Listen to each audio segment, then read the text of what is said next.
एक बार नैमिषारण्य के निवासी ऋषियों ने संसार के कल्याणार्थ श्री सूत जी से पूछा कि हे सूत, कराल कली काल में लोगों के बालक किस तरह दीर्घ आयु होंगे, सो कहिए। सूत जी बोले, जब द्वापर युग का अंत और कलयुग का आरंभ था, उसी समय बहुत सी शोकाकुल स्त्रियों ने आपस में सलाह की कि क्या इस काल में माता के जीवित रहते पुत्र मर जाएंगे। जब वे आपस में कुछ निर्णय नहीं कर सकी, तब गौतम जी के पास पूछने के लिए गई। जब उनके पास पहुंची तो उस समय गौतम जी आनंद के साथ बैठे थे। उनके सामने जाकर उन लोगों ने मस्तक झुकाकर प्रणाम किया। तदंतर स्त्रियों ने पूछा कि हे प्रभु, इस कलयुग में लोगों के पुत्र किस तरह जीवित रहेंगे। इसके लिए कोई व्रत या तप हो तो वह कृपा करके बतलाइए। इस तरह उनकी बात सुनकर गौतम जी बोले, आपसे मैं वही बात कहूँगा जो मैंने पहले सुन रखा है। गौतम जी ने कहा, जब महाभारत युद्ध का अंत हो गया और द्रोण पुत्र अश्वत्थामा के द्वारा अपने बेटों को मरा देखकर सब पांडव बड़े दुखी हुए, तो पुत्र शोक से व्याकुल होकर द्रौपदी अपनी सखियों के साथ ब्राह्मण श्रेष्ठ धौम्य के पास गई और उसने धौम्य से कहा कि हे विपेंद्र, कौन सा उपाय करने से बच्चे दीर्घ आयु हो सकते हैं, यह आप कृपा करके ठीक ठीक कहिए। धौम्य बोले, सतयुग में सत्य वचन बोलने वाला, सत्याचरण करने वाला समदर्श जीमूतवाहन नामक एक राजा था। एक बार वह अपनी स्त्री के साथ अपनी ससुराल गया और वहीं रहने लगा। एक दिन आधी रात के समय पुत्र के शोक से व्याकुल कोई स्त्री रोने लगी, क्योंकि वह अपने बेटे के दर्शन से निराश हो चुकी थी। उसका पुत्र मर चुका था।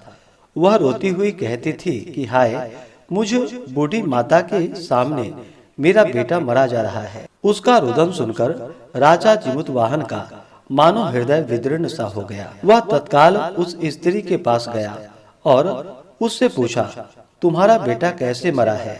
बूढ़ी ने कहा कि गरुड़ प्रतिदिन आकर गांव के लड़कों को खा जाता है। इस पर उस दयालु राजा ने कहा कि माता, अब तुम रो मत, आनंद से बैठो, मैं तुम्हारे बच्चों को बचाने का यत्न करता हूँ। ऐसा कहकर राजा उस स्थान पर गया जहाँ गरुड़ आकर प्रतिदिन मांस खाया करता था। उसी समय गरुड़ भी उस पर टूट पड़ा और मांस खाने लगा।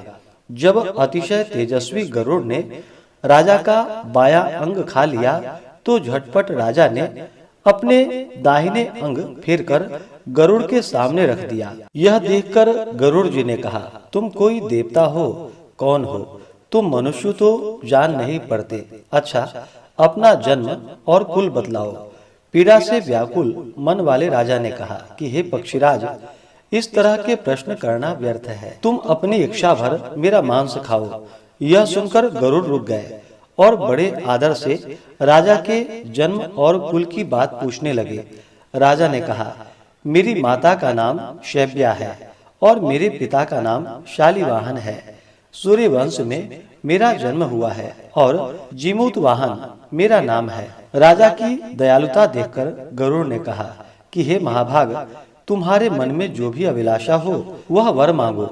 इस पर राजा ने कहा, यदि आप मुझे वर देना ही चाहते हैं तो वर दीजिए कि आपने अब तक जिन प्राणियों को खाया है वे सब जीवित हो जाएं। हे स्वामी, अब से आप यहाँ बालकों को न खाएं और कोई ऐसा उपाय करे कि यहाँ जो उत्पन्न हो वे लोग बहुत दिनों तक जीवित रहे। धौम्य जी ने कहा कि पक्षीराज गरुड़ राजा को वरदान देकर स्वयं अमृत लाने के लिए नागलोक चले गए। वहां से अमृत लाकर उन्होंने उन मरे हुए मनुष्यों की हड्डियों पर बरसाया।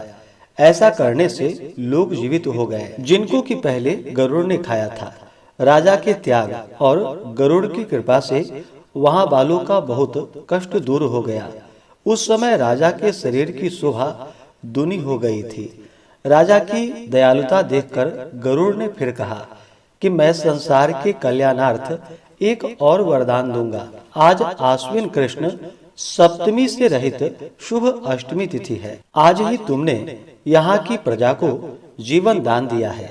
हे वत्स, अब से यह दिन ब्रह्म भाव हो गया है, जो मूर्ति भेद से विविध नामों से विख्यात है। वही त्रिलोकी से पूजित दुर्गा अमृत प्राप्त करने के अर्थ में जीवित पुत्रिका कहलाई है। सो इस तिथि को जो स्त्रियां उस जीवित पुत्रिका की और कुश की आकृति बनाकर तुम्हारी पूजा करेंगे, तो दिनों दिन उनका सौभाग्य बढ़ेगा और वंश भी बढ़ती रहेगी। हे महाभाग, इस विषय में विचार करने की भी आवश्यकता नहीं है।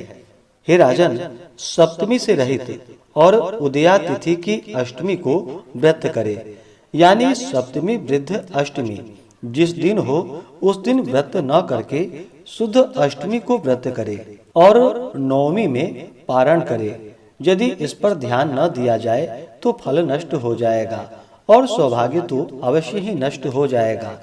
जीवित वाहन को इस तरह वरदान देकर गरुड़ वैकुंठ धाम को चले गए और राजा भी अपनी पत्नी के साथ अपने नगर को वापस चले आए। धौम्य जी द्रौपदी से कहते हैं कि हे देवी, मैंने यह अतिशय दुर्लभ व्रत तुमको बताया है। इस व्रत के करने से बच्चे दीर्घ आयु होते हैं। हे देवी, तुम भी पूर्वोक्त विधि से यह व्रत और दुर्गा जी का पूजन करो तो तुम्हें अभिलषित फल प्राप्त होगा। मुनिराज धौम्य की बात सुनकर द्रौपदी के हृदय में एक प्रकार का कौतूहल उत्पन्न हुआ और पुरावासिनी स्त्रियों को बुलाकर उनके साथ यह उत्तम व्रत किया। गौतम जी ने कहा कि यह व्रत और उसके प्रभाव को किसी एक चिल्ली ने सुन लिया और अपनी सखी सियारिन को बतलाया। इसके बाद पीपल वृक्ष की शाखा पर बैठकर उस चिल्ली ने और उसी वृक्ष के एक खोते में बैठकर सियारिन ने भी व्रत किया।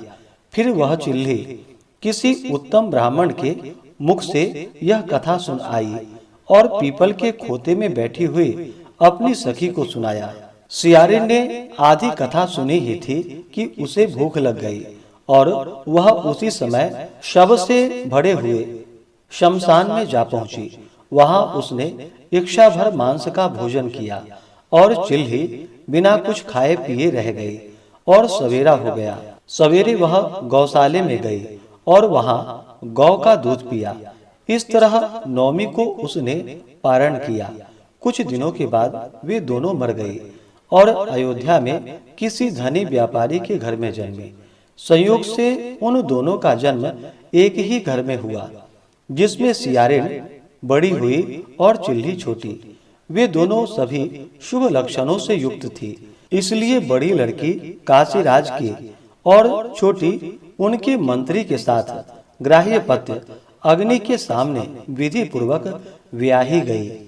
पूर्व जन्म के कर्म फल से वह मृगनयनी रानी हुई। जिस किसी भी संतान को उत्पन्न करती वह मर जाती थी और पूर्व जन्म की बातों को स्मरण करने वाला मंत्री की पत्नी ने अष्टवधुओं के सदृश तेजस्वी 8 बेटे उत्पन्न किए और सभी जीवित रह गए। अपनी बहन के पुत्रों को जीवित देखकर ईर्ष्यावश राजपत्नी ने अपने स्वामी से कहा कि यदि तुम मुझे जीवित रखना चाहते हो तो इस मंत्री के सभी पुत्रों को उसी जगह भेज दो जहाँ की मेरे बेटे गए हैं, अर्थात उन्हें मार डालो। यह सुनकर राजा ने उस मंत्री के पुत्रों को मारने के लिए कई प्रकार के उद्योग किए, पर मंत्री पत्नी ने जीवित पुत्रिका के पुण्य बल से उसे बचा लिया।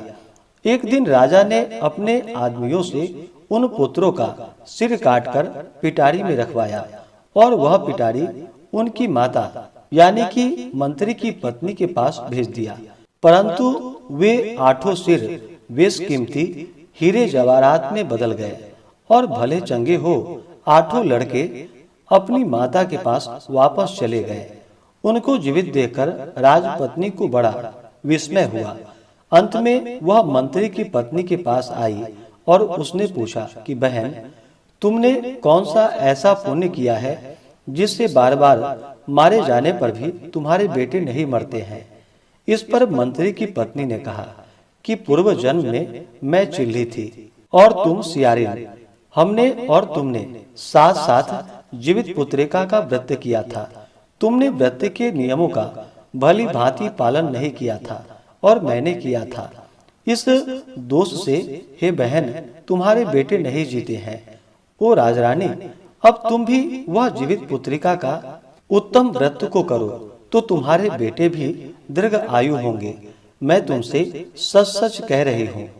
उसके कथानुसार रानी ने व्रत किया, तभी से उसके कई बेटे सुंदर और दीर्घ आयु होकर बड़े बड़े राजा हुए। सूत जी कहते हैं कि सब प्रकार का आनंद देने वाला मैंने यह दिव्य व्रत बतलाया है। स्त्रियां चिरंजीवी संतान चाहती हो तो वे विधि पूर्वक यह व्रत अवश्य करे।